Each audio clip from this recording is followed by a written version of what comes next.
Welcome to Sacrilegious Discourse. I'm husband. And I'm wife. Together, we're reading the Bible for the very first time. We grew up without religion and wanted to know what all the fuss was about. Well, what have we learned so far? That God is a dick, and apparently some people believe in talking donkeys? We're not trying to pass ourselves off as experts. Nope, we're just reading the Bible for the first time and giving our first take reaction. If you'd like to join us in this venture, you might consider starting at episode 1. Otherwise, jump in wherever you like. All right, let's go read the Bible. Yeah, let's get to it.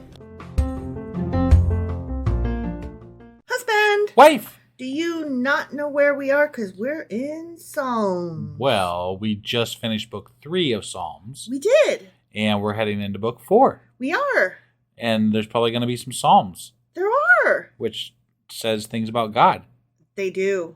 So that's where we're at. We are.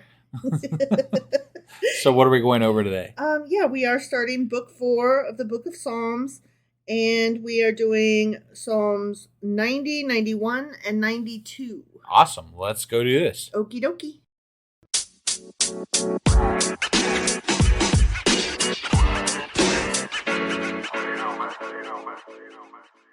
Okay, so book 4 of the book of Psalms. Okay. With Psalm 90 to set us off. All right. Sounds good. You ready? I'm ready. Okay. Psalm 90 is a prayer of Moses, the man of God. Moses, huh? Moses. Mm-hmm. Okay. I have a little bit of notes about that later. All right. Okay. Mm-hmm. Lord, you have been our dwelling place throughout all generations. Before the mountains were born, or you brought forth the earth and the world, from everlasting to everlasting, you are God. I've heard that before. Mm-hmm. Mm-hmm. You turn men back to dust, saying, return to dust, O sons of men, for 1,000 years in your sight are like a day that has just gone by, or like a watch in the night. You sweep men away in the sleep of death. They are like the new grass in the morning. Though in the morning it springs up new, by evening it is dry and withered. Meaning you're born, and then you grow old, and then you die. Right, right. And you go back to the earth that you came from. Dust to dust. Mm-hmm. Yeah. Ashes to ashes. Right. Mm-hmm. We are consumed by your anger. Yeah, we are. And terrified by your indignation. Yeah, we are. You have set our iniquities before you, our secret sins in the light of your presence. All our days pass away under your wrath. We finish our years with a moan. The length of our days is 70 years. 70? Yeah. What? We only live 70 years. Where did this come from? Because they were like 900 years at first. Mm-mm. And then God was like, hey, now it's going to be the most is 120. Hang on. Okay, I'm holding. The length of our days is 70 years, or 80 if we have the strength. Okay. But not, it says that. But not 120 like... No. Okay.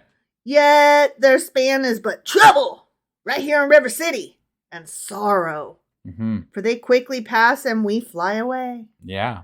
I'll fly away, oh glory, I'll fly away. Do you know that one? I do. When I die, hallelujah, by and by, I'll fly away. Yeah. Yeah? I got it. Okay. I just wondered if you were ever going to, Chime in? Yeah. No, I was not going to chime in. Are you, abso-fucking-lutely not? I mean, just not that time. Not ever. I've sung a couple things throughout. But not the churchy ones. I mean, I like that one because it's in, what's that show called? The movie called, I was thinking Little House on the Prairie. No, it's got, No, that's the one where they go, bringing in the sheaves, bringing in the sheaves. That one? Yeah, no. It's got Oh, Brother, George. Where Art Thou? Yes, that's the one. How did I know that? Because I hemmed and hawed enough that you finally pulled it out of my brain for me. I thought you were going to say out of your ass. Oh, yeah. Wow. Is that really in that one? It is. I'm trying to think. I don't remember when that one is. I think it's when it's not the main one. Because that's the sometime... Man of Constant Sorrow. Is right, yeah. No, but it's definitely in that movie. Okay, well, we'll find it and put it in the show notes. Okay. We are consumed by your anger and terrified. Oh, no, I already read that. We're scared and then we die, blah, blah, blah. Who knows the power of your anger? We all do. I mean, I read about it. It's pretty shitty. Yeah. For your wrath is as great as the fear that is due you. Isn't there fear because he's so wrathful?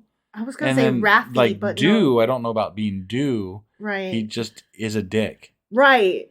Yeah. I tend to be afraid of like guys with guns. Right. Yeah. You know. I mean, I guess that's the fear is due them as well because they have weapons. Guns. Yeah. But like somebody walks in with a gun and I'm like, I don't know if you're a good guy with a gun, a bad guy with a gun, just a random off-duty cop, a security officer with like some kind of like gun mentality. I don't know who you are, but I am afraid. I am very off-put by people that choose to walk into retail establishments brandishing a fucking weapon on their side. Like, I want out.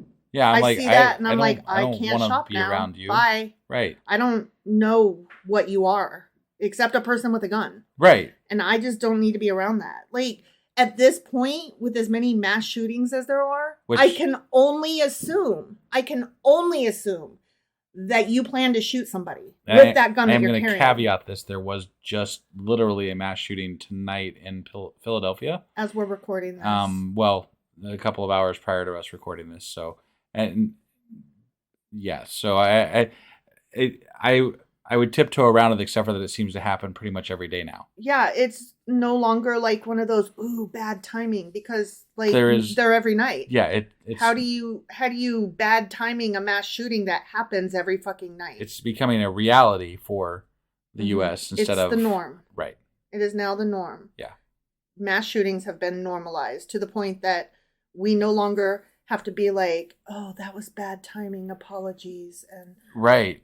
My hurt is with those people. Oh, for sure. All the people who have been in mass shootings today and yesterday and last week and all of them. I see a gun and I want out. I just want out. Beyond tragic at this point, and the people promoting it by carrying their weapons around with them it is wrong to me. It's not acceptable. It's not acceptable, and I don't understand the mentality. I can't fathom the mentality. I really can't. Right. And I know that there are those out there who are like, well, I'm a safe one. I'll have guns and they're safe. And it's like, that's great, but I don't see you walking into Walmart with them. Right. So you're fine. Obviously, I'm not fucking talking about you. And are you safe if I start talking about, transgender and gay rights and... like, what's your line? You have a gun, so what's your line? Right, and if I don't like Trump, maybe, are you still gonna be safe? Right. Like, what? I'm being serious. Like that, I don't know. Or even the opposite. Like, maybe you're quote unquote on my team, right? Like, are you gonna go shoot a Nazi? Because that's not acceptable either. Like, we shouldn't be shooting anybody. Right. Let's just not shoot. And I'm saying this as somebody who was very much promoting punch a Nazi. Right. Right.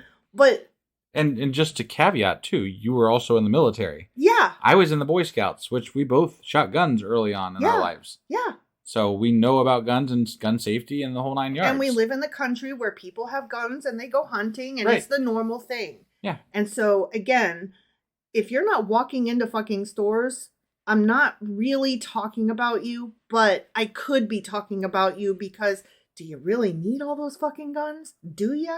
Right. I don't think you do, my good sir, and my good ma'am as well, and all the ones in between. Sure. Although I've noticed that gun owners tend to be very binary. Generally speaking. Yes, I'm being very stereotypy, but this is me on my rant. Right. So anyway, but back to the stupid Bible here.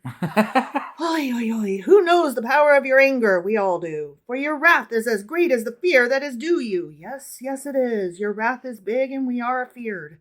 Teach us to number our days aright, that we may gain a heart of wisdom.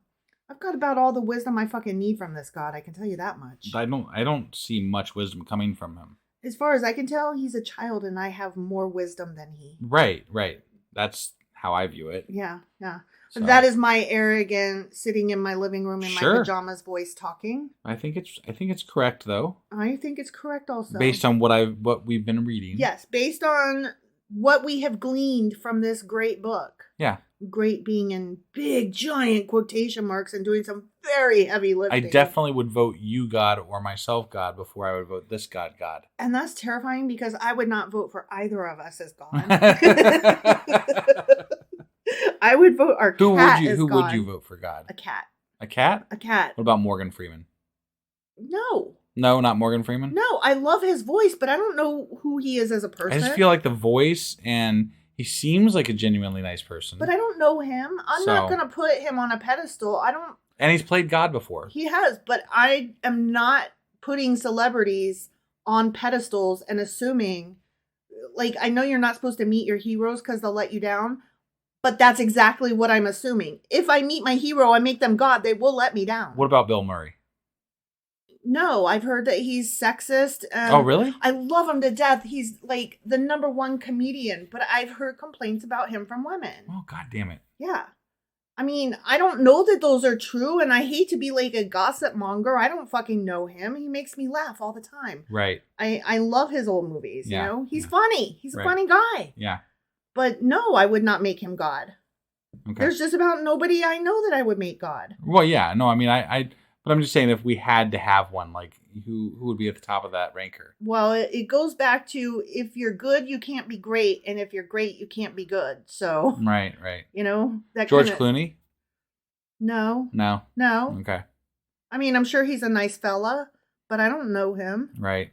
I know that he tends to be progressive, but he's real quiet about Michelle Obama.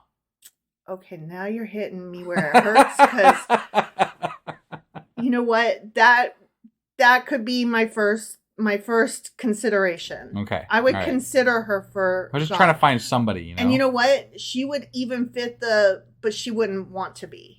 Right. And that even makes it kind of more enticing. Right.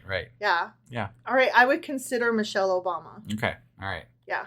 I would. We've got a consideration for Michelle Obama. Mm-hmm. Okay. Okay. Teach us our number, blah, blah, blah. Relent, O Lord, how long will it be? How long? How long? They ask that in every single song. Yeah, apparently 70 or 80 years. How long you gonna be pissed, bruh? Have compassion on your servants. He's not known for that. No. Satisfy us in the morning with your unfailing love. Oh, man. Unfailing. I would like me some of that satisfaction in the morning. You know what I consider a satisfying morning? What's that? That coffee that I make. That is some good shit you make. I've been making that cold brew, the French press thing. Yeah, man. Yeah. I gotta admit, that is some of the best stuff I've had. I've been making French press iced coffee, and I didn't make it the last couple days because you have to make it the night before and let it sit. Right. And yeah, I miss it. That's a satisfying morning to me. It is. And a bowl of oatmeal with it. Yeah. I love a bowl of oatmeal and some French press iced brew coffee. Mm-hmm. Okay. Satisfy us in the morning with your unfailing love that we may sing for joy and be glad all our days. Make us glad for as many days as you have afflicted us. My life is an affliction. Living is an affliction. Right. Living is just Or are they virus. saying give us just as many good days as you gave us bad days? I don't know. That was a firework, not a gunshot. In case it came through the podcast, yeah. Your Jesus reaction. Yeah, sorry. It was. Yeah. I mean, it was really fucking loud. Oh my gosh! Last night or the night before, we were standing out there, and it went off right as we came outside. Yeah. And I kind of shrieked because I wasn't expecting it because it was so quiet, and then it just came out of nowhere. And like out here, it sounds like a fucking gunshot, and so I did shriek, and you were like, "Babe," because like my shriek was kind of loud. Yeah. And so like I kind of had an anxiety attack and had to run back into the house. Right. Sorry. Yeah. No, it wasn't your fault. It's just, man, I'll be glad when the 4th is done. Right. For as many years as we have seen trouble right here in River City, may your deeds be shown to your servants, your splendor to their children. May the favor of the Lord our God rest upon us. Establish the work of our hands for us. Yes, establish the work of our hands. Establish it. I'm established. Are you? I'm sure.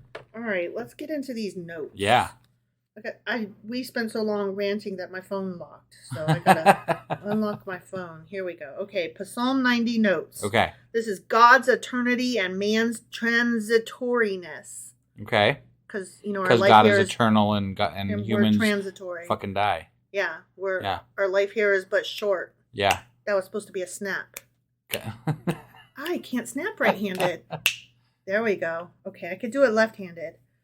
Okay, anyway, this one starts, Lord, thou hast been our dwelling place in all generations.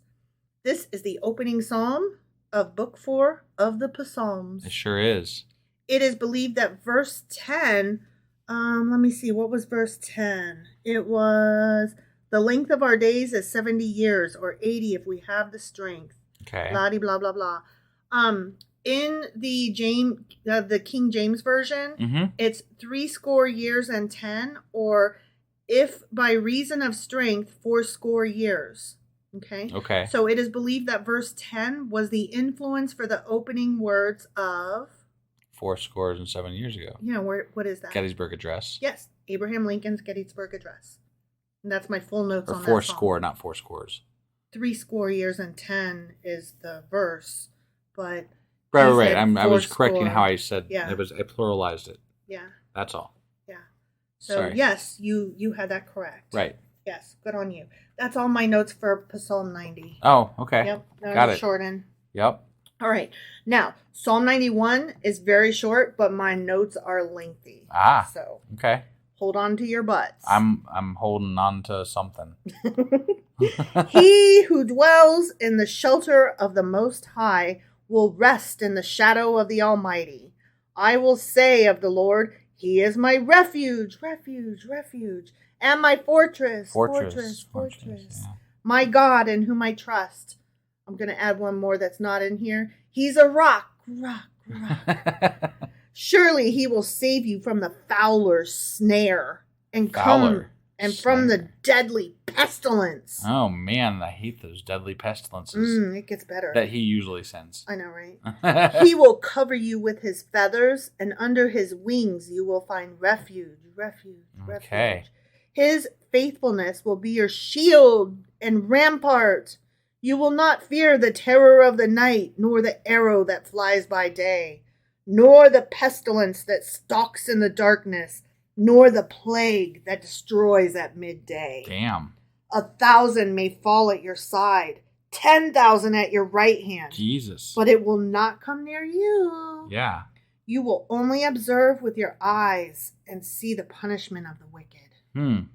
If you make the Most High your dwelling, even the Lord who is my refuge, then no harm will befall you. No disaster will come near your tent, for He will command His angels concerning you to guard you in all your ways. They will lift you up in their hands so that you will not strike your foot against a stone. You will tread upon the lion and the cobra. You will trample the great lion and the serpent. Because He loves me, says the Lord, I will rescue him. I will protect him, for he acknowledges my name. He will call upon me, and I will answer him. I will be with him in trouble. I will deliver him and honor him. With long life will I satisfy him and show him my salvation. This bothers me because they're saying that God will save you if you are righteous, if you are good and you believe. You know, you just got to call His name. What? Right. But how many children die awfully? How many people that are truly religious die awfully? Right. I mean, what, did they not pray to your liking that day? Right. Fuck you. How many really good people die all the time? I mean, there's no, you have the ability to save people and you don't. Because they didn't pray good that day. It's fucked up is what it is. If that is true, then you are a shit. Yeah. No, clearly it's not true, but if it is, you're a shit. I agree. So let's go into my Psalm 91 notes. Your lengthy Psalm 91 notes. Yes. This one is abiding in the shadow of the Almighty. Okay. And it starts, he that dwelleth in the secret place of the Most High. Mm-hmm. Secret place. As a psalm of protection, Psalm 91 is commonly invoked in times of hardship. Okay. Though no author is mentioned in the Hebrew text of this psalm, Jewish tradition ascribes it to Moses. Okay. All right. On the day he completed the building of the tabernacle Oh. in the desert, according to the Midrash. Got it. With David compiling it in his book of Psalms. I see. Okay? But there are other midrashes, some midrashim, if I'm pronouncing that correctly. I'm sure. Okay, that teach that Moses composed this psalm while ascending into the cloud, hovering over Mount Sinai, at which time he recited these words as protection from the angels of destruction. Okay. So who fucking knows? The angels of destruction. Mm-hmm. Okay. Okay. Yeah, because they were there up in that cloud. They just didn't know about it. Right. Till right now. Right. Yeah. Yeah. And what's that based on? I have no fucking clue. They just now told us it. That's what. The Talmud records opinions calling this psalm the, quote, Song of Evil Spirits and the, quote, Song of Plagues for, quote, one who recites it with faith in God will be helped by him in time of danger. Okay? So that's why people die. They didn't recite this. They didn't recite Psalm 91. I see. So that's the entire problem right there. If we just knew. Right. Now we know. Yeah. Okay? So we're going to frame this, right? Well, we have to believe, too, which that's not going to happen, so... Since early days, this psalm was recited to drive away demons and evil spirits. There's goddamn demons all over the place.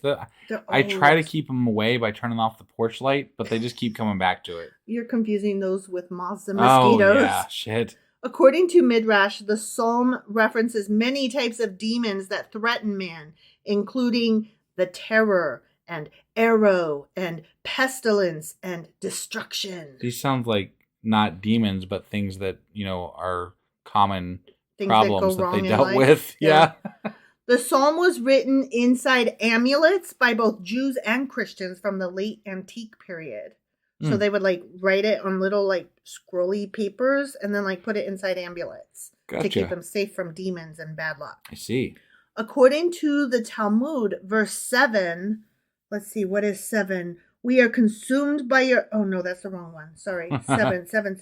1,000 may fall at your side, 10,000 by your right hand, but it will not come near you. Mm-hmm. So 1,000 shall fall at your side, etc. Yeah. Is a reference to the demons which would perish upon recitation of this psalm. Oh. So you say it and 10,000 gonna die. Killing some demons, All them demons. Yeah. Man, we should... So just now when I said that, boom, 10,000 died. Yeah. What's up? Right. That's me. I'm a demon slayer. Did you see what I just did? But you also have to believe. It didn't say that. It just said I recite it and they die. And I recited it. Twice. I'm a demon slayer. You did it twice. I said the whole thing and then I said the verse. Right. So you killed 20,000 right there. Yeah. I'm a demon slayer. We're going to be good. I want demon slayer on my gravestone. There you go. See? Because I'm a demon slayer. You think you could put that on your resume? Fuck yeah, I could. Would it get me hired is the question. So, okay, perish upon blah, blah, blah, blah. In the same vein, Psalm 91 was included as one of the 4 psalms against demons, the other 3 psalms being unknown. Oh. Which are thought to have been used for exorcisms. Oh. So they recite this in movies a lot. This is like an exorcist. Wow. Yeah. Yeah, totally a demon killer. Boom. Wow. That's what I am. Go you. Right? Yeah. You still want to marry me now? Oh, fuck yeah. You're a demon killer. Now I'm hot. Modern day Christians see the psalm as a source of comfort and protection even in times of suffering. Psalm 91 is often recited as a prayer for protection. Some say it before embarking on a journey. Okay. Yeah. Psalm 91 is recited during several traditional Jewish prayers and ceremonies, and in many of them, verse 16, which I will say in a minute, is said twice in order to complete the spelling of a name of God. Oh. So what is 16? It's the last one. With long life will I satisfy him and show him my salvation. I see. That's God's name somewhere in there in Hebrew. Somewhere in there. In Hebrew. Yeah. Yep. It's one of his names. Got it. He's got so many names. He does. Lots of names. Yeah. Psalm 91 is recited 7 times during a burial ceremony. As the casket bearers approach the grave, they stop every few feet repeating the psalm, but only if the dead dude is a dude. Okay. Oh, okay. In the case of the burial of a woman, the casket bearers don't stop the procession. But they do repeat the psalm 7 times, but they don't bother stopping. Fuck her. She just got a vagina. Who the fuck cares about her? She just bears children. Who the fuck cares? Dirty vagina ass nasty bitch. Stop for her. I ain't stopping for her. Just get her in the fucking ground. Can I tell you that I hate men without being horrible human being? No, I'm good with that. Okay. I'm good with that. Okay. Verses 11 and 12. Let's see. For he will command his angels concerning you to guard you in all your ways. They will lift you up in their hands so that you will not strike your foot against a stone. Okay, so those ones. Yeah. They're quoted by the devil during the temptation of Christ in Matthew and Luke, which obviously those are New Testament books that we haven't got to yet. Right. And let me just tell you, that was a little bit of a spoiler for me because I did not know that the devil spoke in the New Testament. Either, yeah. Like, sorry to disappoint anybody who just assumed I knew that. Right. But I didn't. I thought the devil was just kind of like an idea that's in the book. That's all I ever really knew. Right, me too. So, well, apparently he's an actual being that says words in the New Testament. I love it. I'm really excited about this now. Yeah. So we have that to look forward to. That's amazing. Not just a devil, but a devil who's actually going to speak some words. Right. Damn. So, I mean, are we mad about that spoiler? No. Psalm 91. See, I'm still going. Yeah, you're still going. Almost done. Psalm 91 is known as the soldier's psalm or soldier's prayer, and camouflage bandanas imprinted with the psalm are often distributed to U.S. troops. And I got to tell you something. Even though I'm not religious, and even though I probably would have found it silly, I am offended that I did not get one. Like, now that I know that some people got these. Like, they're probably for, like, frontline or, people that are on the actual battlefield. Okay. Well, I'm still offended. Okay. I was left out. All right. It's not that I wanted to go to your party, but you damn better invite me. Right. That's all I'm saying. Yeah. Yeah.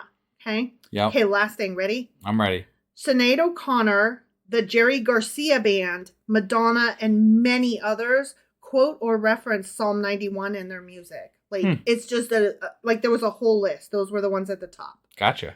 And I have to say, I was like, Jerry Garcia Band? That's actually separate from the Grateful Dead. I had no idea. Like, I didn't know that. Yeah, I didn't, I guess, know that either, really. Well, apparently, Jerry Garcia had his own separate band from the Grateful solo? Dead. Ish. He had a separate band. He had 2 bands. Interesting. And they coexisted. Like, it wasn't like one stopped and then the other started. Grateful Dead came first from what I saw, and then the Jerry Garcia Band came towards the end of the Grateful Dead. Got it. Stuff happening. Yeah. But yeah, they coincided for a bit. Interesting. Yeah. He died in 95. Like, I knew he died, obviously. Right. But I didn't realize, I thought he was, dead in the 70s. Oh, wow. Yeah. I just didn't know. Because I was so late to music. You know what I mean? In my mind, it's kind of like how, on purpose, Republicans will show only black and white pictures of MLK so that it seems like it's a long time ago, rather than no, this was in your lifetime. Yeah. You know what I mean? Or right before your lifetime and definitely prevalent in your parents' lifetime. Right. Right? Depending on your age, right? Yeah. So that's the way music is for me a lot of times, where it seems long ago when it's current, or current when it's long ago. Like, I have no frame of reference, and time is wonky enough for me. Like, I have no concept of the passage of time. Right. So that just, I'm trying to think where I was in 95. Like, I already was graduated from high school, had a child, and was in the army by then. Right. Right. So it's just oh, I didn't realize that. Well, and you weren't really big into music back then. I wasn't. So I wasn't until about 95. Right. Yeah. So that's just, I don't know, threw me for a loop. None of the rest did. The exorcism and the devil talking. I was like, okay, yeah, okay. Right. Like I can get all that. Jerry Garcia had 2 bands and he died in 95. That's what got That's what tripped me. Yeah. Okay. All right. Last one here. Let's do Psalm 92. Yep. This is a psalm because it is also a song. Okay. Got it. And again, for those jumping on board just now, the reason that I'm saying those that way is so that you can differentiate the 2 terms in this audio format, because sometimes pronunciation is hard to grasp. So it's a psalm, but it is also a song, and it's for the Sabbath day. The Sabbath day. The Sabbath. Don't pick up sticks that day. Don't. You will get smote as fuck. Right? Yeah. It is good to praise the Lord and make music to your name, O Most High, to proclaim your love in the morning and your faithfulness at night, to the music of the 10-stringed lyre and the melody of the harp. Do you like him in a box? Do you like him with socks? For you make me glad by your deeds, O Lord. I sing for you at the works of your hands. How great are your works, O Lord! How profound your thoughts! The senseless man does not know. Fools do not understand that though the wicked spring up like grass and all evildoers flourish, they will be forever destroyed. Oh, man. The thing is that I already assume I'll be forever destroyed, and I'm just okay with that. Right. You're going to be destroyed. Just like everybody else. Yep. Yeah. The only difference is you believe you're going to some fucking magical, mystical place. Right. So you treat me like shit. I just don't believe that. Right. That's all. So you're like it's like you're saying, you're going to eat a chocolate bar. And I'm like, I sure am. You know? Right. Like you're telling me words that are a threat that I already accept in my heart that's fine. Right. You know? Yeah. It's cool. Mm-hmm. Okay. Oh, I lost my place. I'm forever destroyed. But you, O Lord, are exalted forever. For surely your enemies, O Lord, surely your enemies will perish. Surely. Surely. Don't call me Shirley. All evildoers will be scattered, splattered, covered. That's scattered, smothered, covered. Say it again. Scattered, smothered, covered. That's how I get mine. And when I go to Waffle House. You know. And there's other ones. There's capped and diced, and I can't remember what the rest of them. I can't remember if there's other ones, but we're reading off the Waffle House menu Waffle for House hash browns. Menu. Oh yeah, not browns. eggs, hash browns. You're right. Yeah. Okay, off topic completely. Okay. What is your favorite dish at Waffle House? It's hash browns, like without fail. Right.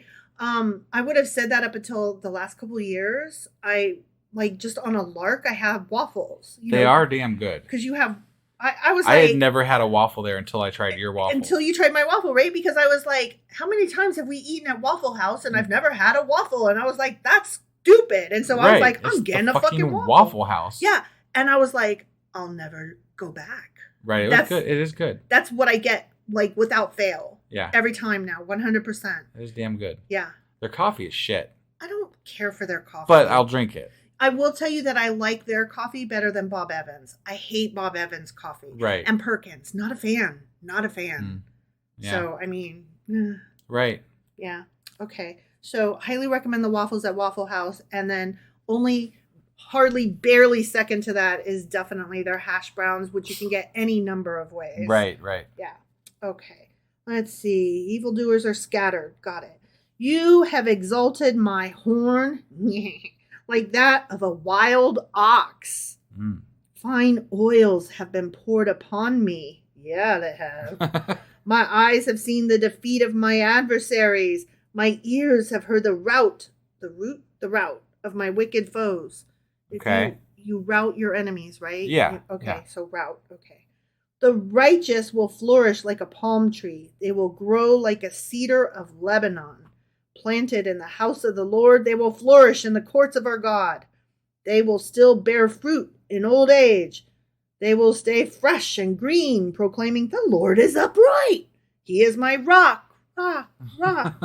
And there is no wickedness in him. None. Except for that wickedness that he has. Yeah. Okay. So that's the last one. Yeah. Okay. All right. Psalm 92 notes. Okay. This is a praise for the Lord's goodness. And it starts, it is a good thing to give thanks unto the Lord. Okay. Yeah. According to the Midrash, Psalm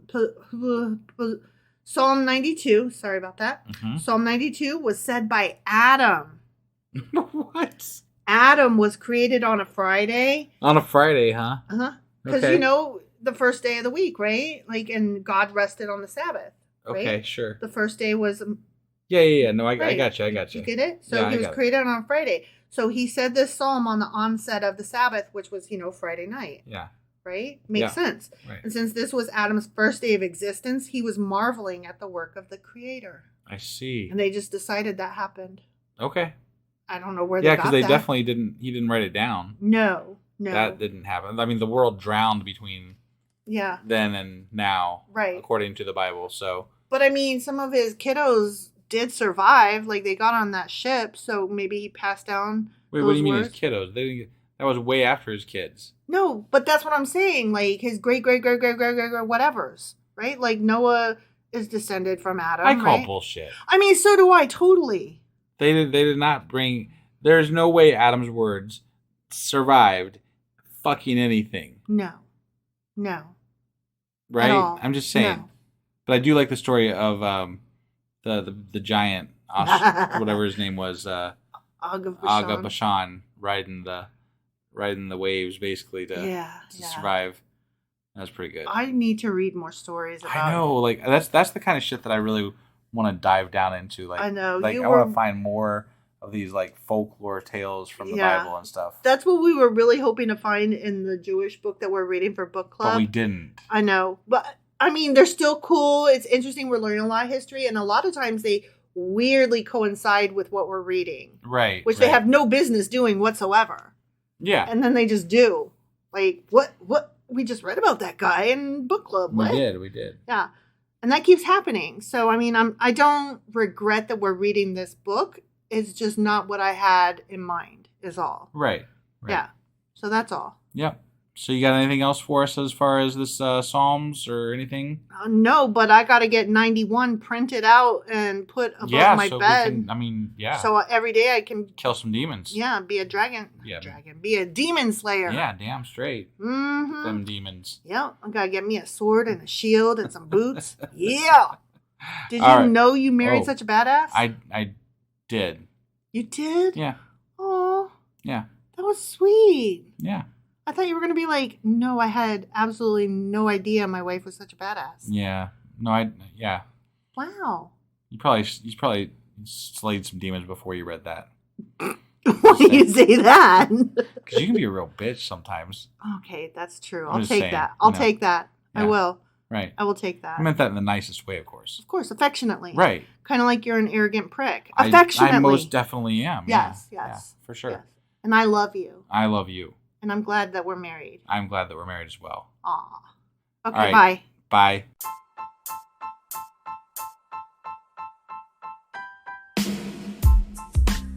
Hey, wife. I guess that's the end? But husband, that's just sad. It doesn't have to be. We are on lots of social media platforms like Twitter. Our handle there is sacrilegious_D. For D's nuts. Oh my God. Stop doing that. Anyway, we're also on Facebook, Instagram, and Pinterest. There's a link to all of our social media sites at our website. Ooh, we have a website? Yeah, it's sacrilegiousdiscourse.com, where you can also find a link to our merch shop. We have a merch shop? Yep. We have podcast-themed clothing, mugs, notebooks, and more, as well as an atheist and science-themed products. Wow, our fans should really go check that out right now. Definitely. They can get in touch with us by sending an email to sacrilegiousdiscourse@gmail.com. But before they do that, we could really use some help. Oh yeah? With what? Well, it's not free running the podcast, and we need some financial support in order to get better equipment, which will free up time so we can concentrate on our podcast and our fans. Okay, so what should they do? Head over to patreon.com/sacrilegiousdiscourse and sign up as a contributor on our podcast. Supporters there receive additional bi-weekly episodes that we record just for our Patreon members for as little as $2 a month. Also, we'd really appreciate it if you would like and subscribe on whatever platform you're using. And Apple Podcast reviews help us out tremendously. Like and subscribe. Leave an Apple review. Join us on Twitter. Support us on Patreon. That's a lot of instructions. Don't forget to say thanks. Thanks. Okay, bye.